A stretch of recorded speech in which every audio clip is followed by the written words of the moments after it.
Welcome back to the 6th Gear Garage. I've showed a lot of rusty Toyotas on my channel over the years.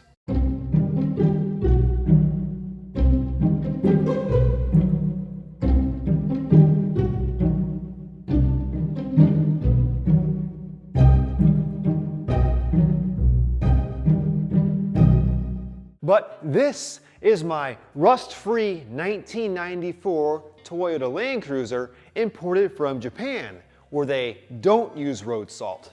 Now it's in Ohio, where Toyotas go to die. So I protect it before every winter with fluid film.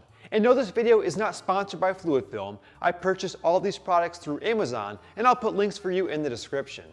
I share with my viewers what works best for me, and I've been using fluid film on my vehicles for over 10 years now. I already made a video showing how to use fluid film to prevent rust in the doors, rocker panels, inner fenders, rear quarter panels, and tailgate. Today, I'll show how I use fluid film to protect the inside and outside of the boxed frame, as well as the entire underside and suspension of the vehicle. Here's the aerosol can of fluid film. I mainly use this for the tight, inaccessible areas. It comes with one of these red straws, but I prefer to pull off the nozzle and replace it with this flexible wand. On the end is a metal tip, and it sprays in 5 different directions. It attaches just like the original nozzle. I'll put a link to this flexible wand in the description. This is the wand I used to spray inside body panels, and it's perfect for snaking into a frame to coat the inside. I'll apply the aerosol first, and we'll check out the spray gun in a little bit. So underneath, there are a lot of holes in the side of the frame. And what I do is take the wand and go inside of the frame as far as it can go. Hold down the nozzle and slowly pull it out. I like to do it a second time with the can at a different angle, just to be sure it's well coated inside. Then I go in the other direction.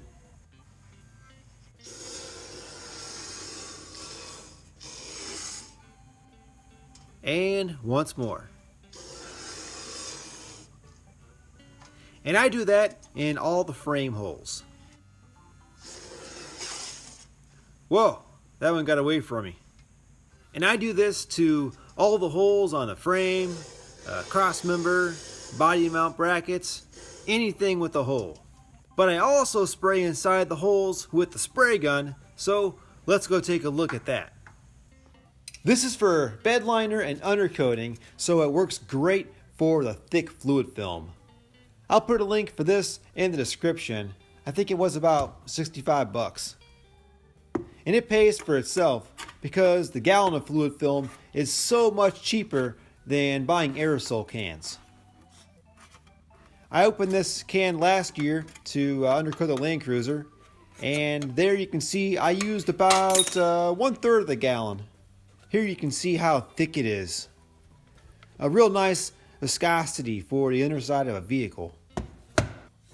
I use this for fluid film and nothing else. I couldn't imagine ever trying to clean this out. See if I can do a clean pour today. Gloop. It's a little less viscous when it's warm out, but it's only about 50 degrees today. Oh, it was going so well. Just push it in there. It's alright to touch fluid film.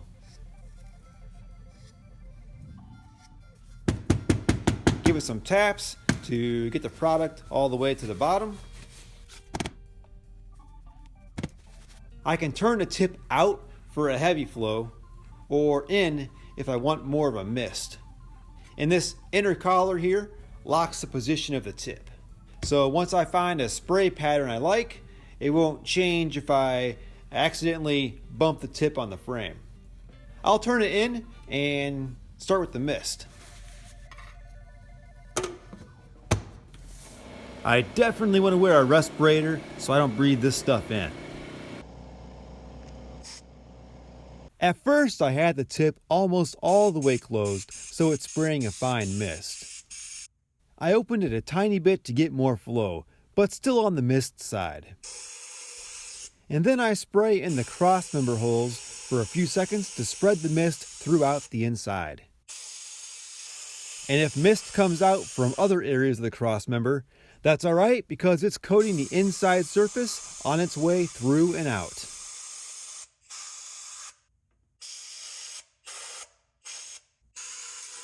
Next, I opened the tip more and started spraying the underside areas that were farther away. The underside of the floors, the outside of the frame, transfer case, transmission, I spray it all. Some areas that I can't get into with the spray gun, like the underside of the body above the transmission, I just spray longer to be sure it's coated.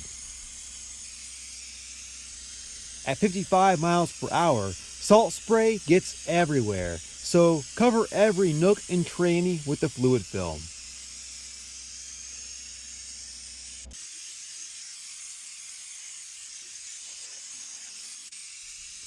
Don't forget suspension parts as well.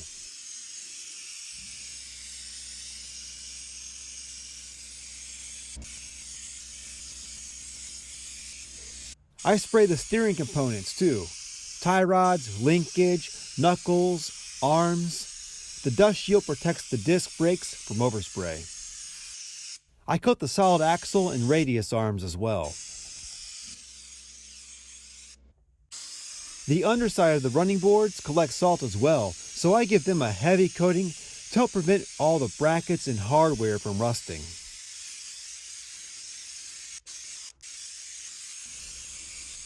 I also sprayed around the exhaust and catalytic converter to cover the underside of the vehicle. If any fluid film gets on the exhaust, it's okay. It will just burn off after driving.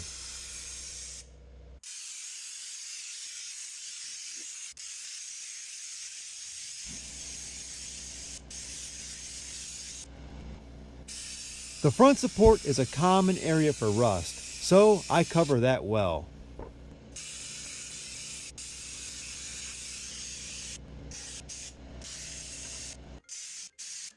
Now I'm spraying toward the rear of the vehicle, just in front of the rear axle. There's some space around the gas tank that I can spray into.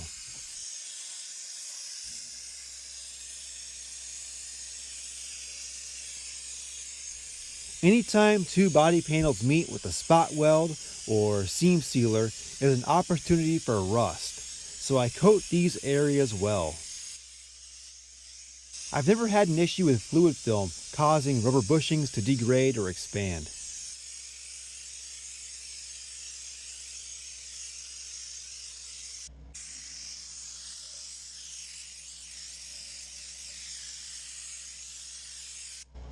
Get inside these holes on the gas tank cover. I'm doing all this laying on the ground. If you have access to a lift, this job is a lot easier and faster.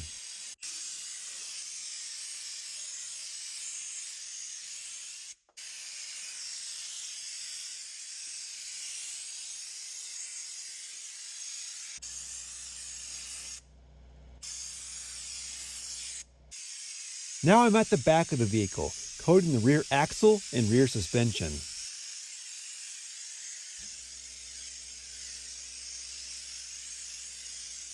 Get that seam really well. The fluid film does creep over time and will soak into some of the tiny spaces where moisture or salt can hide.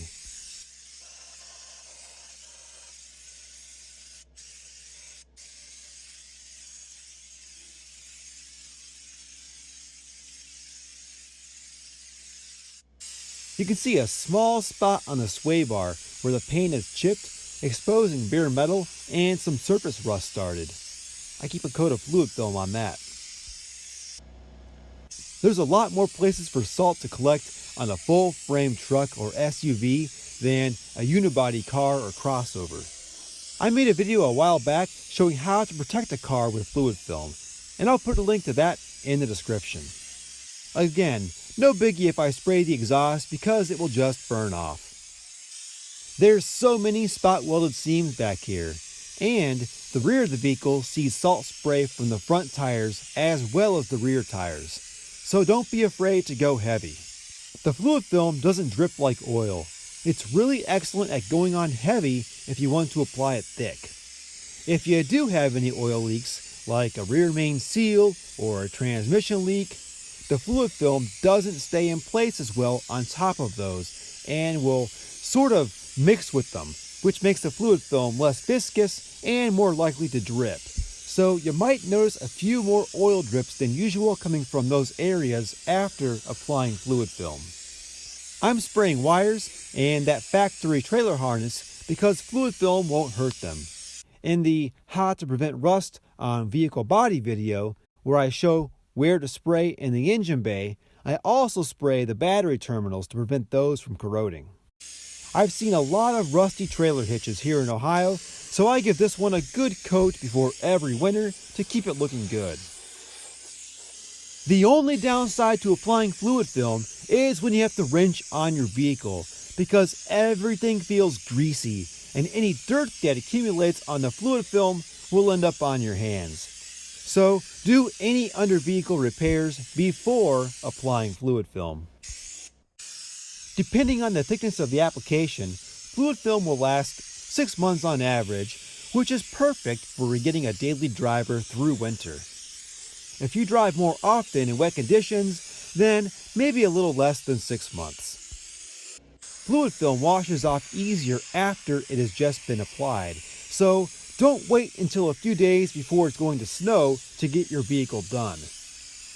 By applying a couple or few weeks ahead of nasty weather, dirt and road debris will accumulate on the fluid film, which will make it slightly more solid and a little more resistant to water. I like to drive down a dirt road or dusty parking lot after applying fluid film to get a good layer of dust bonded to the freshly undercoated surface. So that's how I protect the underside of my vehicles. Do me a favor and give this a thumbs up if you found it helpful. That really helps the channel grow. And consider subscribing for more how-to videos and project vehicle updates here at the 6th Gear Garage. Thanks for watching.